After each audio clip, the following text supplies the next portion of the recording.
Before we get into this special weekend edition of Just the Truth, let me tell you about the latest special from Mike Lindell at MyPillow. The standard MyPillow, normally $49.98, for a limited time only, just $14.88 with promo code Joey. Go to MyPillow.com, click on the radio listener specials, and see all the specials. There's a limited quantity of just 10 at this special price. That's $14.88 with promo code Joey. And one more thing, we know MyPillow products come with a 10-year warranty, but MyPillow has just announced that they're extending their 60-day money-back guarantee. That's right, orders placed between now and December 25th will have their 60-day money-back guarantee extended through March the 1st, 2025. Thanks for joining me in the PhD Weight Loss Studio. To lose weight for the last time, visit myphdweightloss.com. On our guest line today, John Phillips, owner of Phillips Auto Parts in western North Carolina. John, welcome. Thanks for your time today. Thank you for having me. Sure thing. Let's just talk for a minute, John. You're a business owner. You've seen firsthand some of the devastation that Hurricane Helene did in that North Carolina area, in the beautiful mountains of North Carolina. Let's talk for a minute about what you've seen your community go through since then. Okay.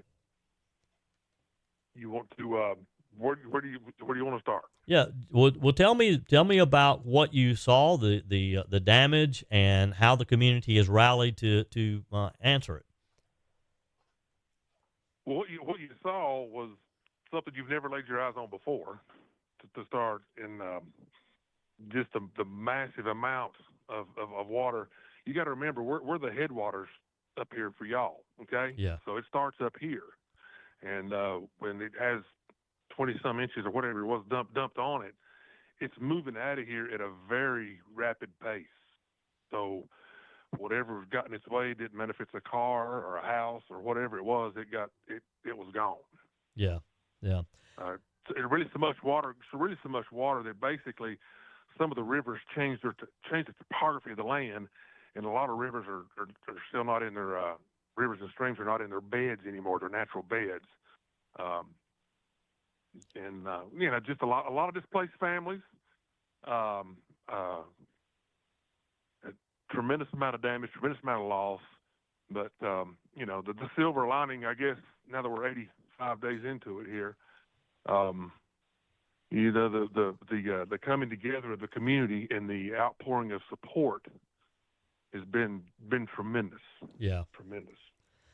Let's go back, John, to the days leading up to the storm. I mean, we'd seen the forecast and that it could be making its way up from Florida, up through Georgia, South Carolina, into North Carolina. Did you ever have any idea that a hurricane could do the damage that it's done in our states? No way. No. Just and gave it and paid it no mind, I guess, is the best way to tell it, Joe. We didn't give it a second thought, not even a second thought. And that's why I kind of, when it hit, it's like, holy smokes, nothing like this. You had Ivan come through here back about 20 years ago. They had those back-to-backers, which caused a lot of damage. But I mean, it was what happened is the infrastructure just got destroyed, so you couldn't get around. Of course, no cell phone service, everything just stopped. And it got eerily quiet when everything was done, Yeah. Eerily quiet. How many days were you, and I know you have several locations for your business, but as far as utility service, electricity, water, has that pretty much been restored, or do you still have areas who are without services? To my knowledge, all the power is back up. Mm-hmm. But now the power companies have some reinforcements when this happens, so they have a lot of other power companies come to their aid and their assist. Cable companies and telephone companies, not so much. They're still, you'll still be going down the road, and they'll have a one lane closed because somebody's trying to fix the phone line or the cable line or whatever right. whatever they're trying to fix. Right. So you don't need to be in a hurry to get anywhere up through here. But as far as when it hit. Let's see, my locations, Banner Elk was crashed. My little Banner Elk store got crashed. I had to rebuild the network, which I didn't get that store open back up for 10 days. Newland got up and going pretty quickly, and Newland had the most water damage to it. It had a couple 3 inches of water come through that store. So that was basically a big mud cleanup. But the power and the internet and everything worked. So Newland was back online within, I want to say, October 2nd there, maybe, something like that. Spruce Pine, is an outlier. So we actually had to get the Elon Musk Starlink. Wow. To get that store up and running about day 5 or 6. We got that one up and running. In Burnsville, fortunately, which Yancey County got hammered too, but Burnsville was up and running about October 2nd, October 3rd. Now we were, when I say up and running, we were open. Yeah. And we were basically doing an honor system where we write it down, write you whatever you need, take whatever you need. We write your name down, number down. We'll call you when we get everything back up and running. Yeah. Was kind of the way we had to handle it. Well, and in Banner Elk, we're rebuilding Banner Elk. I know a lot of the construction guys up there, so I said, hey, the keys sitting at the back door. If you guys need a hydraulic hose made or need anything y'all need, go in there and get it. Yeah. And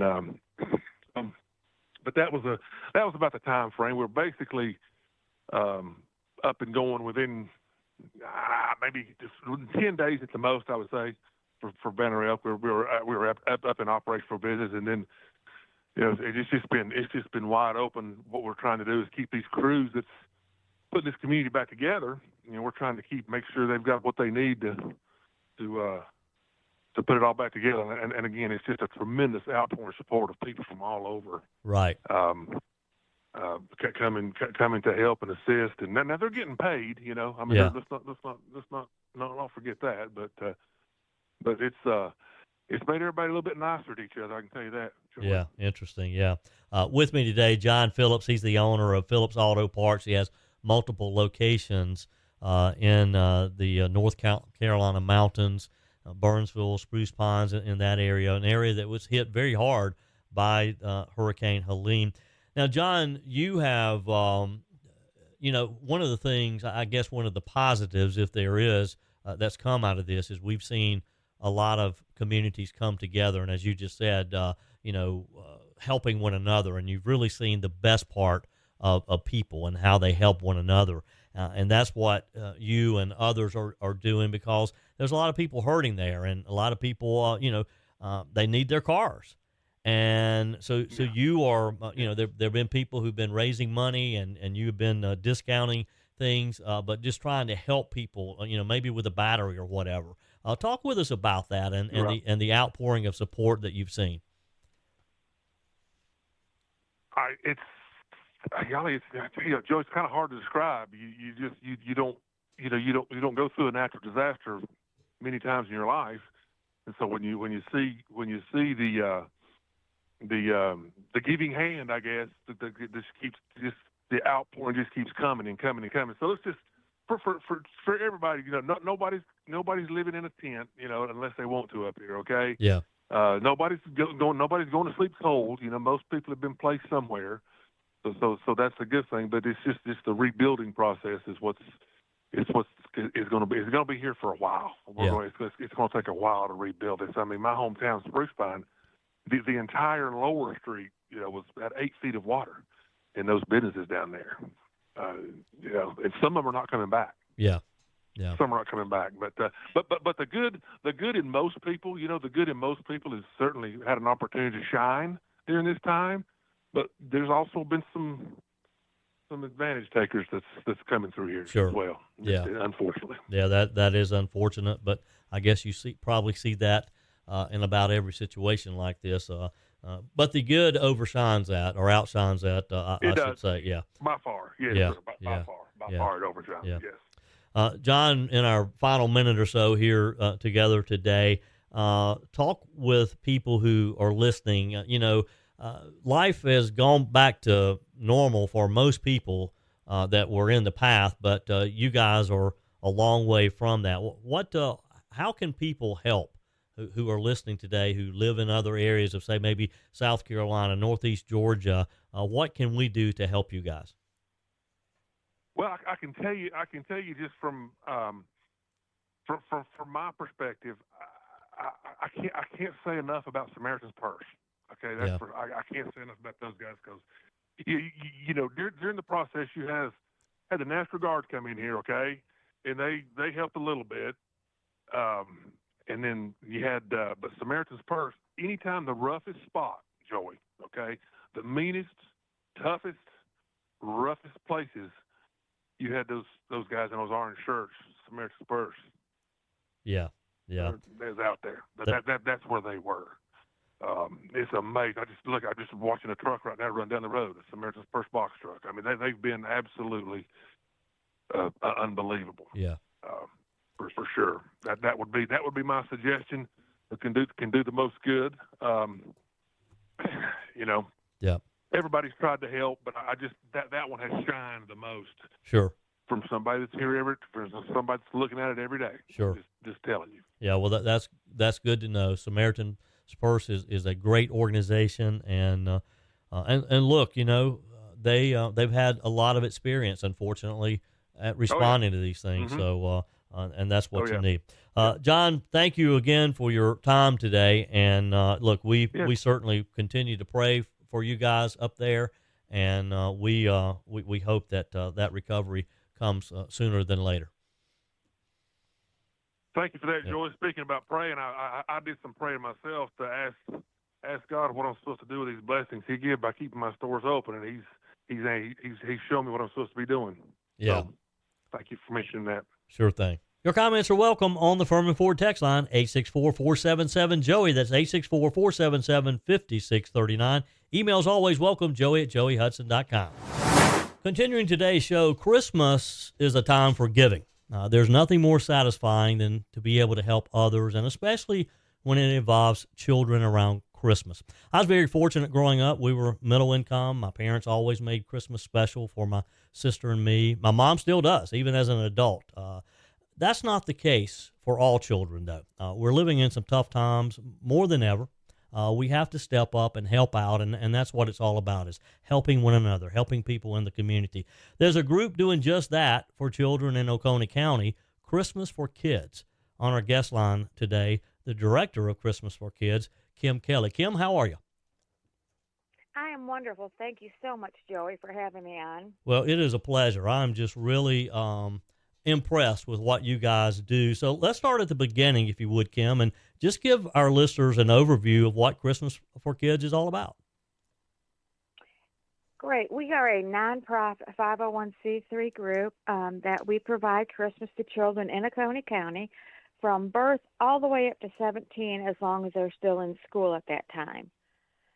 This is to help families out in our county that are struggling, that otherwise would not be able to provide Christmas for their children. So it's just a way of us being able to give and help them. Yeah, and what a great job you guys do, too. Give us a little history of this and how this program actually started. This started a little over 20 years ago. I'm thinking probably closer to 25 now. Jerry Edwards started the program. He saw the need, and he decided he wanted to do something about it. So he began this, I guess it's been about 25 years, and it started out small. I think in the beginning they were doing about 200 kids to start. I've been doing it now for 16 years, and the 16 years that I've done it, I've seen it grow from 500 or 600 kids all the way up to 1,200. Wow. That we do yearly. So how do you determine what kids are involved in this?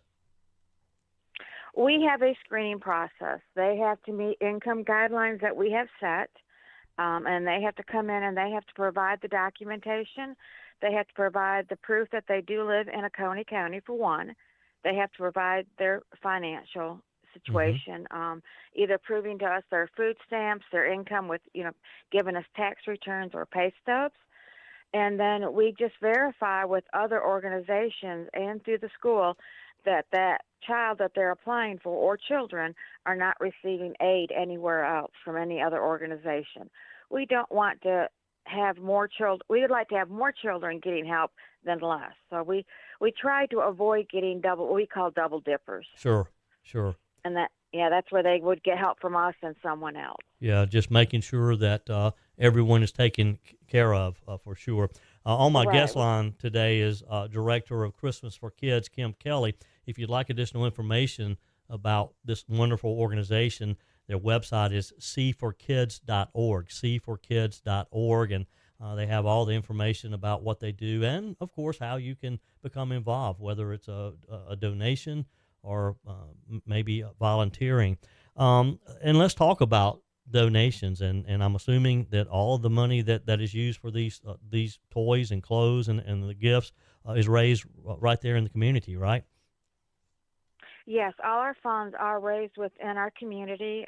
People from around here are very generous and willingly give every year to our program, and they donate either through monetary donations, and some in November we do sponsorships where they can actually pick a child from the newspaper and sponsor that child, and they in turn then would go out and shop for the child. Wow, yeah. But some people that would rather give the money and let us do the shopping. Right, yeah. And either way is fine. Yeah. Now, what about if someone has toys or they have clothes and all for kids? Do you take donations of those items? We will, but we only accept new clothing and new toys. We do not do anything that has been gently used. Right. Yeah. So all new, but if someone has new toys, then you will accept those. We do, and they can turn those in at the Seneca Journal in downtown Seneca, or if they contact me through the website, I will be glad to come and pick them up. Yeah. Let's talk a minute about once you have the toys and you have your list and it's completed, how do the children then get their gifts? Well, we get their parents fill out a wish list form, which it gives us an idea of the child, what they like, what they're into. Of course, it gives us their clothing sizes. We then, in turn, pull their order from our warehouse, fill their order, and it's all put into a black garbage bag, so it's covered up. The children are not identified at all by name. They're by a family number and a letter, so that way it's very private. And even the elves that are working in the back volunteering do not know who they're filling the order for. The only one that has any clue at all whatsoever is myself, because I actually see the original application. So we fill the orders, and then we have 2 pickup days where the families come in and they check in, and we get their order out to them. Wow. Yeah. Now, obviously, you take donations, cash contributions, and I'm assuming that you probably would do that year-round. But what about volunteer opportunities, too? If someone's listening today and they're thinking, I'd like to be part of that next year, what opportunities are there for volunteers? Our volunteers are primarily needed during the month of November and December when we are getting ready for the event to happen, and then while we're, pulling the orders. They're in-house shoppers. They don't actually go physically to a store. They shop from our warehouse and pull the orders and help us pull the orders. And then, of course, we have what we call baggers that have to help bag and tag them and get them and put in the proper place. So there's opportunities there. There's opportunities to help out in the front with helping me on application days, because we're getting so many applicants coming in now that I really need a second person in the office with me. Sure. So, and then, of course, on pickup day, we have our elves that help hand out the gifts. Yeah. I realize that Christmas is just a few days from now. Is there anything that people can do now to help for this Christmas? We're pretty much done. We have successfully filled a little over 1,100 orders this year, and they have been received by the parents, although I still have daily, I've been getting at least 1 or 2 calls from people that still need help, and I do provide that.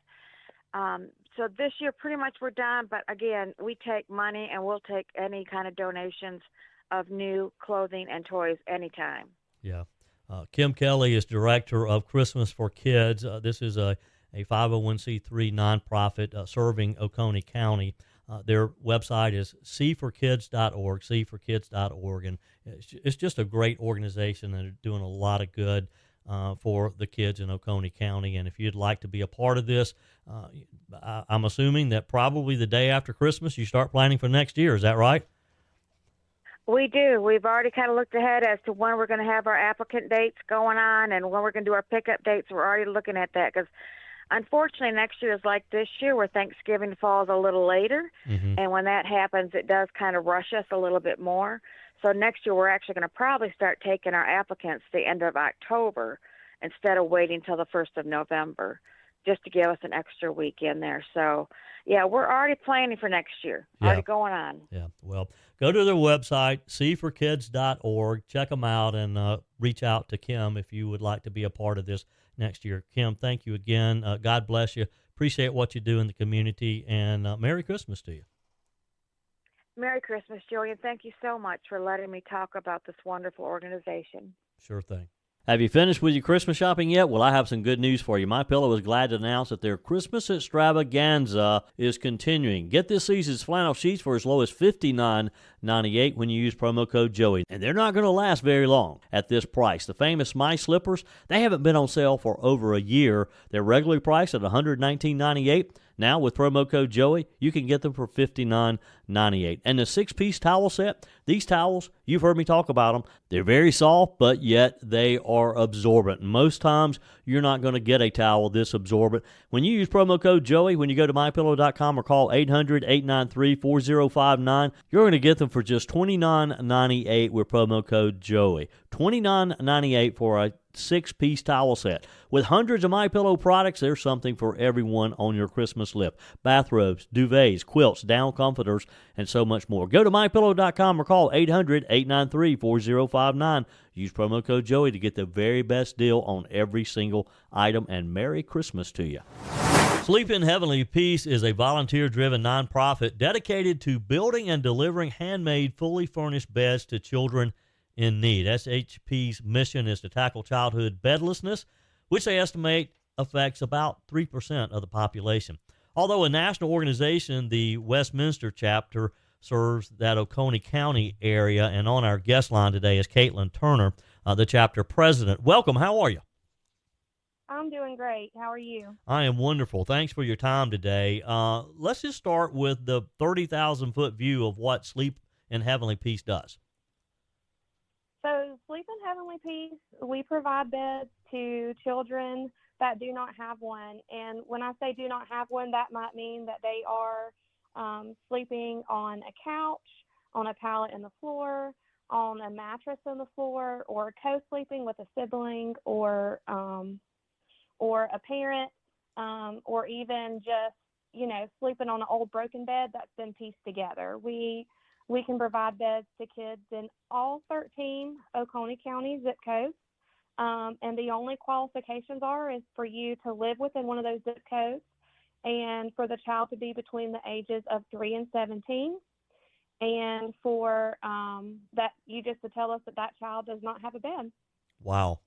Kaitlyn, it's just amazing to me that in the world that we live in today with all the resources we have, honestly, until I learned about Sleep in Heavenly Peace, I never thought about children out there who don't have a bed to sleep in. Right. Miranda and I, my co-president, we're both teachers at Westminster Elementary School in Oconee County. And, we were having kids coming in saying that they were tired. And when we started probing, asking some questions, we found out that some of our own kids didn't have a bed. So that's kind of how we got started, and we found out about the need. As of tomorrow, we have delivered 200 beds to kids in Oconee County since the beginning of this year. Wow, 200 beds. Mm-hmm. That is just amazing. And although, of course, we're in Christmas, and Christmas is the giving season, this is something you do year-round, isn't it? It is. We take sponsored donations from any individual, any business, and that money goes towards buying the lumber and the tools needed to build the beds. Our bed builds are held as community events, and we try to hold a community event about once every 2 months or so. We've been able to build large numbers of beds at these events. We've built up to, I believe, 40 to 50 beds at a time. And it usually only takes us about 2 hours because we're having close to 100 people show up from the community to help us build these beds. But we also take sponsor builds, which just means like an organization or a church group or, a business can donate the funds, and then they can use it as like a building experience just for them. But, we build the beds and we get them out into the homes. When we deliver these beds, that money also goes to buying mattresses. We provide the child with a brand new mattress, a brand new comforter set, and a brand new pillow. So when we go into these homes and deliver these beds, that child has everything they need to be able to sleep that night. Wow. Kaitlyn Turner is with me today. She's the chapter president of Sleep in Heavenly Peace.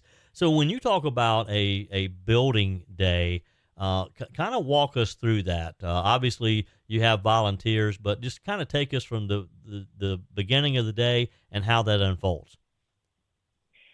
So the Farm Center in Seneca has been absolutely wonderful to us in allowing us to use their big barn up on the hill to host many of our builds. But our builds are set up in stations, and they're set up in ways that anyone from a young child to an elderly person can come and find something that they can do to help put that bed together.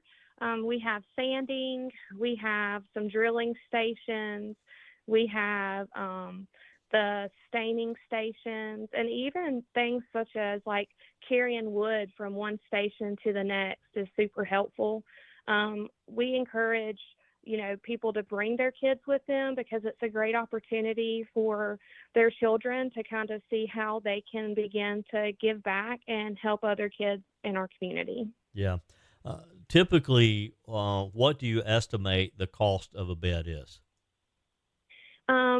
It costs us about $250 to purchase all the lumber, all the screws and bolts, all the mattress, the bedding, and the pillow. We can cut down on some of that cost by receiving donations of new bedding and new pillows. Mm-hmm. So we try to always be collecting those things. As long as they're in a wrapping, they're brand new, they've never been used before, we're able to accept them. So that's twin size bed in a bag, twin size sheet sets, twin size comforters, and then standard size pillows. We have several donation drop-off spots throughout Oconee County. The Bluebird's Nest in Westminster, Tots and Teens in Seneca, the Salem Fire Department have been collecting some stuff for us. And then there's a haircut station, I can't remember the name off the top of my head, in Walhalla, that's also collecting for us. But you can find all that out on our Facebook page because we're always accepting donations to help cut down on that cost of how much it costs for us to build a bed so that we can build more beds and, instead of just constantly buying that Sure. comforters and pillows and stuff. Sure.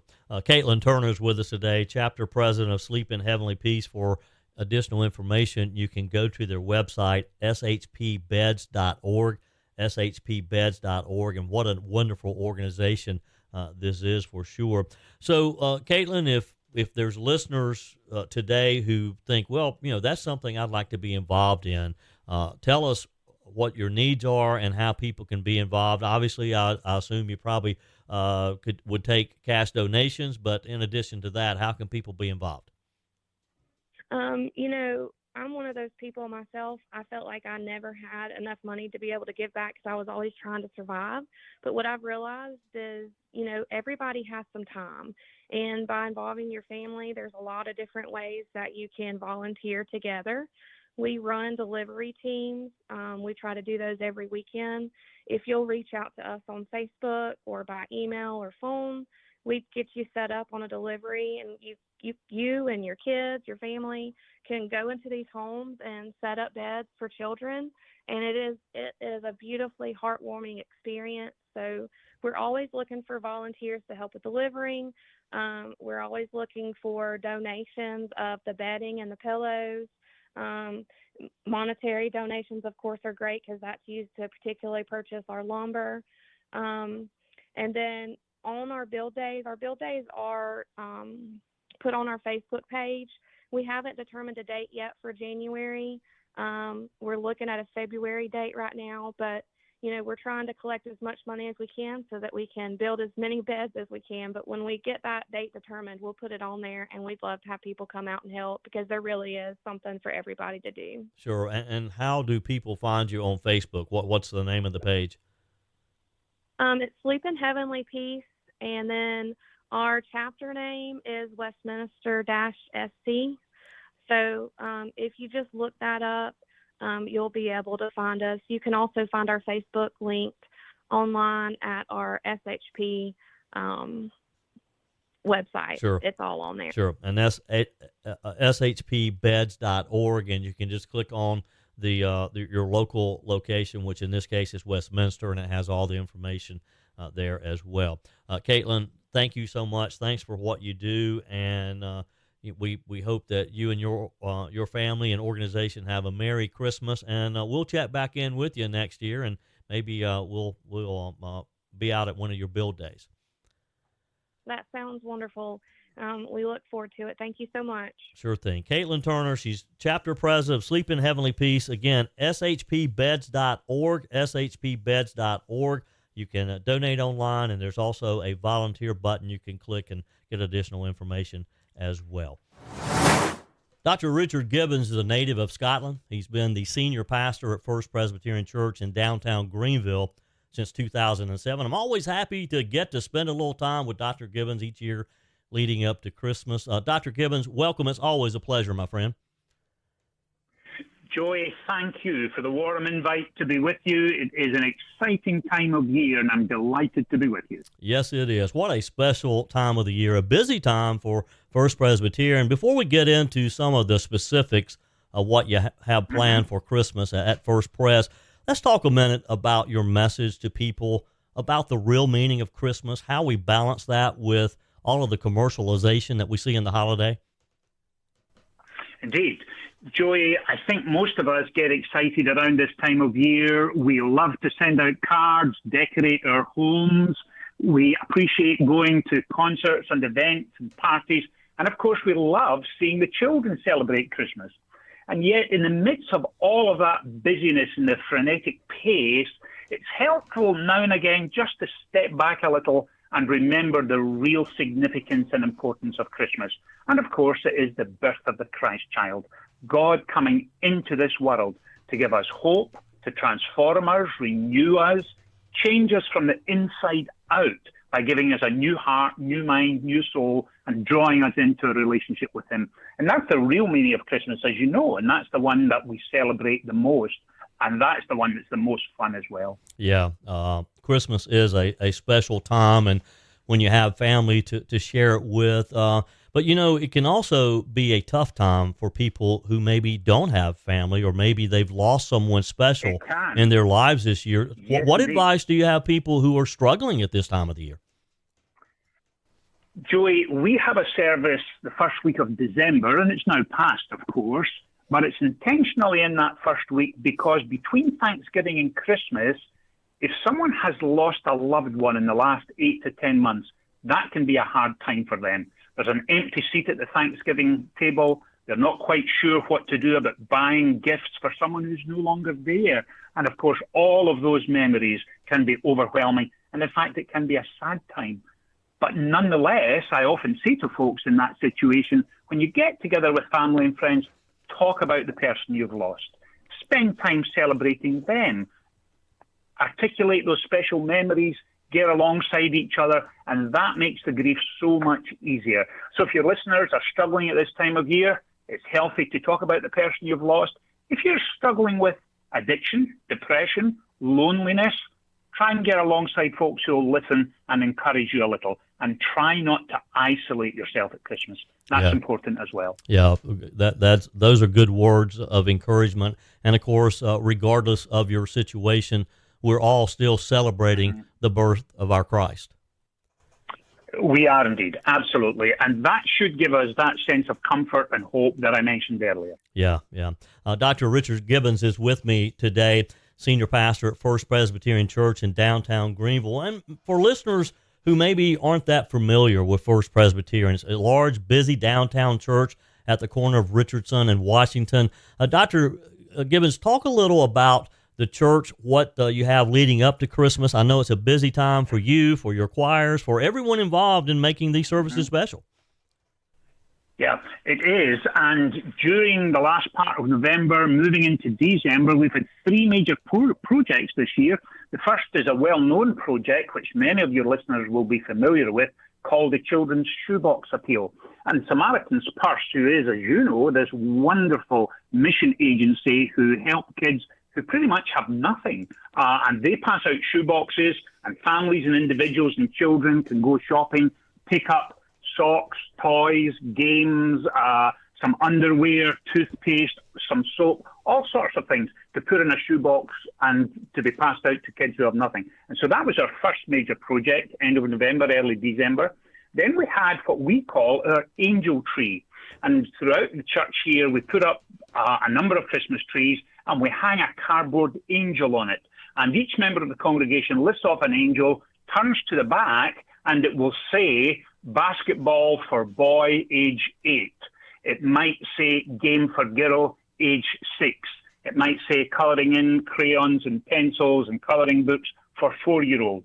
And what we do is we collect hundreds, if not thousands, of individual toys, and we then take them to the Judson neighbourhood here in Greenville, and we open a Christmas store. And moms and dads who come from some of the most disadvantaged neighbourhoods can buy Christmas gifts, anything from a basketball all the way up to a bicycle for $5. So mom and dad can say, we bought Christmas presents for our gifts, and then give them to the kids on Christmas morning. And so the whole family is involved in the act of Christmas itself. And we think that's a spectacular way of helping local families make a difference at Christmas. Yeah. And then finally, one of our bigger events was called a Concert for a Cause. And that was on behalf of what's called the Isaiah 117 House. And that will be new to most of your listeners. The idea there was this: that sometimes kids in troubled, dysfunctional, broken homes, when social services intervene, social services don't always have a placement for that child that night. And so a number of Christian charities in towns got together, have been breaking ground recently, and a house is under construction where social services will be able to place a child overnight, 24 hours in an emergency situation. And we are convinced that we are helpfully and prayerfully making a difference in the lives of some of these kids. Wow, that's a lot. And that's, as we were talking earlier about this being a special time, Christmas, of course, is the season of giving. And for First Presbyterian to reach out and to really touch the community, that's what it's all about, isn't it?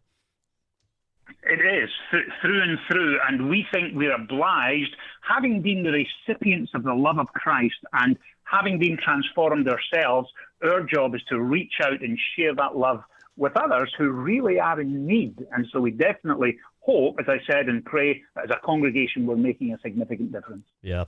And of course, Christmas Eve, you have a number of opportunities for worship, your Christmas Eve services. Talk with us about your schedule and what you have planned for this year. Joey, thank you for asking. Christmas Eve, of course, is one of the highlights of our year. And this year, for the first time, we're putting on 5 services. Joey, as a congregation, we're a little microcosm of Greenville itself, and we are bursting at the seams. We can't open up enough services on Christmas Eve. So this year, as I said, for the first time, we have 5 services, and folks can find out more details about them at firstpresgreenville.org. We have an 11 in the morning, then a 2 in the afternoon, then again a 4 in the afternoon, a 7 at night, and then a watch night service at 11 o'clock that night. And 2 of those services are for children and families, and that means we have a live nativity. In other words, we have children dressed up as shepherds and angels, wise men. Of course, Mary and Joseph are there. But what makes our services just that little bit different is that we will also have contemporary figures participate in the nativity. For example, after all the biblical characters come forward, then we have a couple of youngsters will come forward with backpacks, and they will gather at the manger. Then we will have a doctor with a white lab coat and a stethoscope gather at the manger, a fireman, a police officer, and then the kids go wild when Santa comes in. And Santa comes in and he kneels at the manger, takes off his hat in reverence to the Christ child, and then I pray, and when the kids open their eyes, of course, Santa is busy at this time of year, so he's left and on his way. And that's always a lot of fun. And so our family and children, we're having to do 2 services for them this year at 11 a.m. and 4 p.m. Wow. Again, that's firstpresgreenville.org, firstpresgreenville.org. You can get the entire schedule there. Pick out a service that is good for you and your family. There's parking close by within the area down there. Now, one final question, and Dr. Richard Gibbons with me today, with the senior pastor at First Presbyterian Church. If someone can't make it physically to one of your services, what about streaming? We do. We live stream all of our services, and so they will go out at the times indicated on the website, and so folks can sit at home and watch them, or if they're traveling, again, they can click in and see them. We also have a couple of television specials going out around that time of year, and they can see them on local television channels as well. Wow, yeah. Dr. Gibbons, it's always a pleasure. Well, thank you, and I have a public service announcement for your listeners this morning. Okay. And I get into trouble when I do this at church, and here it comes. I am known for having a strange sense of humor, and I'm conscious that the dads listening to your program love dad jokes. So here's my Christmas dad joke this year. Are you ready? I'm ready. The question comes as a question. What do snowmen say? Answer: do you smell carrots? And the only thing snowmen can smell is carrots. So dads who are listening, please feel free to inflict this on your children and your grandchildren over the Christmas season. Dr. Gibbons, it's always a pleasure. You know, our conversation this time of the year really puts me in the spirit. It's kind of the way I kick off my Christmas holiday. So thank you for your time. God bless you. Thank you for what you do in our community. And, hey, we'll talk again soon. Joy, thank you. And allow me, please, very briefly to say God's richest blessings to you, your family, and each of your listeners as well. Yeah. Merry Christmas to you. Merry Christmas. That's it for this special weekend edition of Just the Truth. Thanks for joining me in the PhD Weight Loss Studios. To lose weight for the last time, visit myphdweightloss.com. If you haven't joined my mailing list yet, visit my website, joeyhudson.com. Click on the Connect with Joey button so that you can receive our emails and the most up-to-date news. Also, join me on my YouTube channel. Be sure and like, comment, and subscribe. Just search for Joey Hudson. As always, thanks for spending a few minutes of your day with me. Do me a favor and forward this episode to a few friends. Just click on the share button and send to your contacts. We need to build an army of conservatives to win our country back, and we can do that by continuing to share the truth with our friends and family. Keep those comments coming via the Furman Ford text line, 864-477-JOEY. Email to joey@joeyhudson.com, and I love your messages on the MyPillow message line. Again, that's 864-477-JOEY, 864-477-5639. Be sure and take advantage of the MyPillow special, just $14.88 on the standard MyPillows when you use promo code Joey. Order online at mypillow.com or call 800-893-4053. We're back again tomorrow and hope you'll plan to join us. Until then, remember, God's got this. He's still in control.